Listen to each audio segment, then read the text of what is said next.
vous avez écrit le livre Cimetière, patrimoine des vivants. J'aimerais avoir votre opinion sur ce phénomène-là, qui, je pense, se répand de plus en plus. Ben d'abord, il faut dire que c'est pas nouveau, hein? Ouais. Qu'un cimetière comme ça soit disons, soulagé de ses plus anciennes stèles parce que les propriétaires sont introuvables. Les concessionnaires, pour être plus juste, sont introuvables parce que les gens sont mobiles de plus en plus aujourd'hui, les familles quittent, etc., vont vers les villes. Et c'est tout de même dommage qu'on retire comme ça 150 stèles comme à Lillet.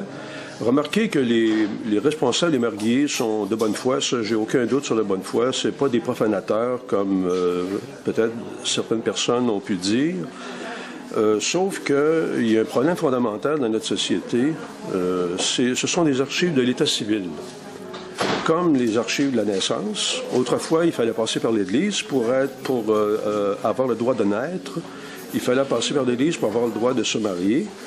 Tout cela est changé maintenant. Ça passe par la loi civile, par les fonctionnaires, etc., donc par l'institution civile. Et puis, il reste la mort. La mort, ben, elle est... en fait, la plupart des cimetières au Québec sont des cimetières paroissiaux qui sont régis par la loi sur les fabriques. Le cimetière est un lieu d'archives. C'est pas uniquement un lieu d'inhumation, c'est un lieu d'archives. Lorsque vous voyagez, vous présentez dans une municipalité, dans une paroisse, vous voulez connaître l'histoire, la première chose que vous allez faire, vous allez aller au cimetière. Vous allez connaître les principaux noms, vous allez connaître les dates, vous allez presque tout savoir parce que le cimetière, c'est le miroir, c'est le négatif des vivants. Donc, c'est un lieu d'histoire.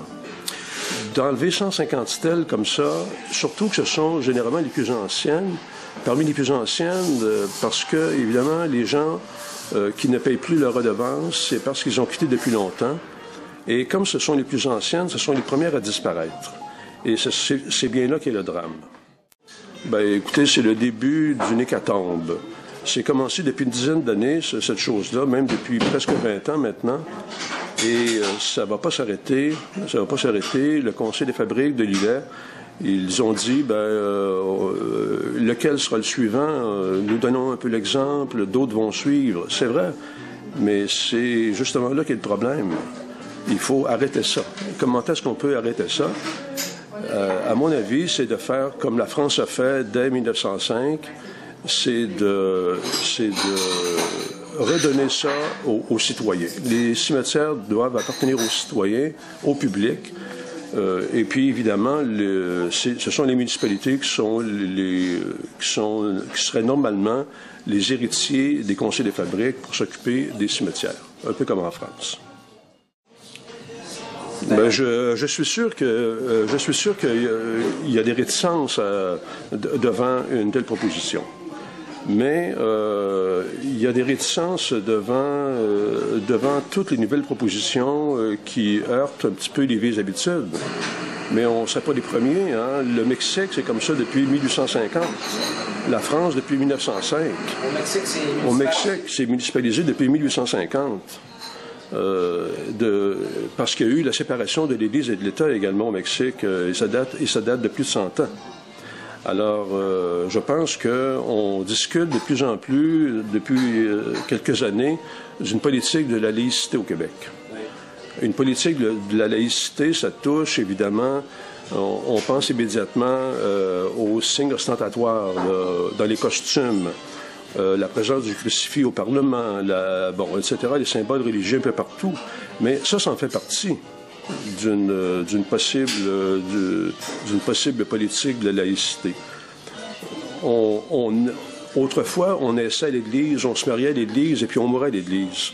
Ça fait longtemps qu'on n'en est plus à l'Église et qu'on ne se marie plus à l'Église. Les gens maintenant se marient devant l'officier public. Et autrefois aussi, quand on n'était pas catholique, on ne pouvait pas se faire enterrer au cimetière catholique, alors que maintenant, il n'y a aucune fabrique qui va refuser d'enterrer une personne qui habite le territoire. sous prétexte qu'elle n'est pas catholique ou qu'elle n'est pas pratiquante. On va l'enterrer sans poser de questions. Dans les faits, le cimetière catholique est devenu un cimetière public. Sauf que il n'y a pas d'argent. Les fabriques n'ont pas d'argent.